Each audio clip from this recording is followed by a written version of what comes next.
The whiteboard hacker. The whiteboard hacker uses the board. The whiteboard hacker thinks out loud.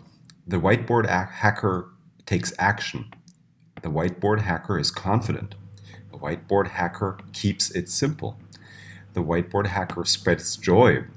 The whiteboard hacker solves problems. The whiteboard hacker encourages others. And the whiteboard hacker effectively changes minds. So I'm very excited about this mini manifesto because I think it encompasses the things that I want to help others achieve and become, which is what I now call whiteboard hacker, someone who uses visual thinking, thinking out loud to solve problems and change minds.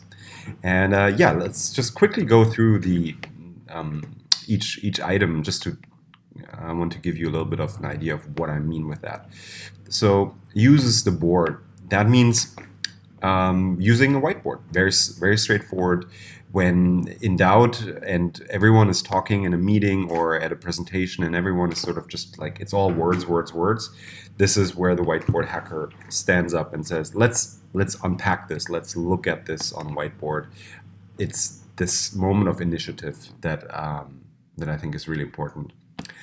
The whiteboard hacker thinks out loud. So this is part of what I'm teaching and what I think is a skill that that leadership of any sorts, thought leadership or corporate leadership needs to be able to do, is to take whatever is inside your head, what keeps you up at night, what makes a lot of sense in your brain, but also which frustrates because it's all just jammed in there. It's the ability and the skill to think out loud is crucial as a whiteboard hacker.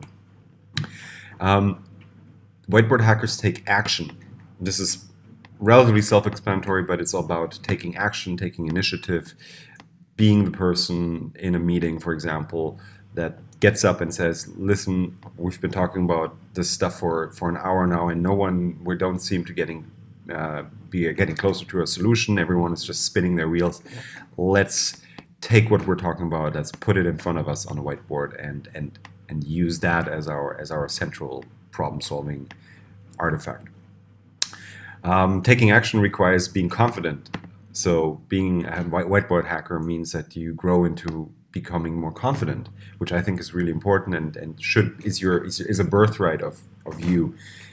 You're not a coward. You shouldn't hold back when you could help yourself and others through your actions.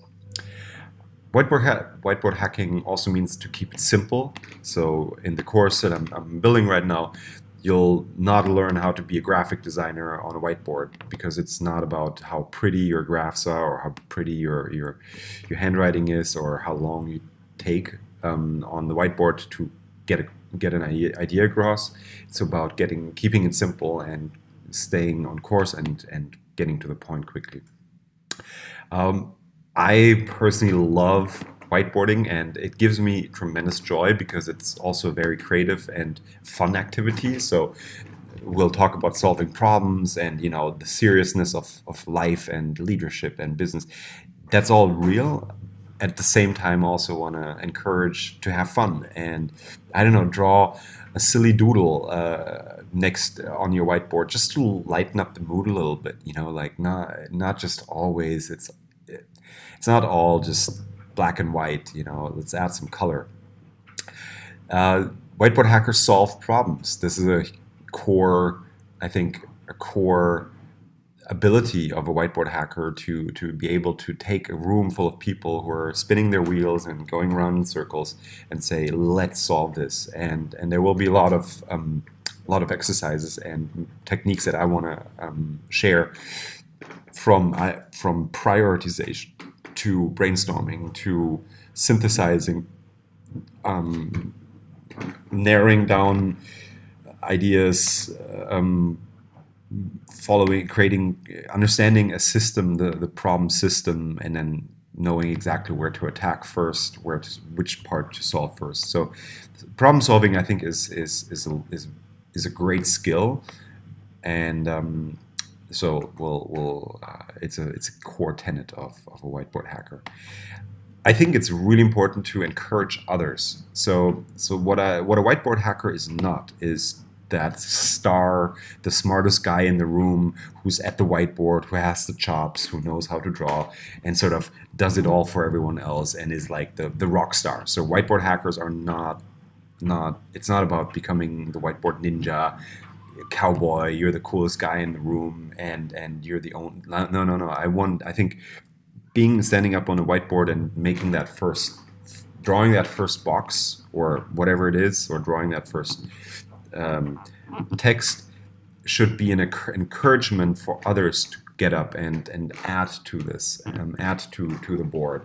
So I really think this is important as a whiteboard hacker. It's not about you being like the coolest guy, and this you just don't get that far being that. Real leadership encourages others to succeed and others to try. So that's what I always do when I get on the whiteboard, for example, and I have my pen in my hand and I'm doing my thing and I'm talking about it. Almost immediately I start handing out whiteboard markers to everyone else. Super straightforward, but encouraging others to say, hey, what do you think? What can you add here? Because usually they're much smarter than I am, so which isn't hard. But and then lastly, I think whiteboard hacking is really about changing minds. It's learning a new vocabulary to express your ideas, to express things that you're excited about, things that you're frustrated with, outside of yourself. And by doing that, I think, in my experience, you change your own mind. It's an amazing tool to change your own mind. And once you can change your own mind with new tools, you can change people's minds. So that's the mini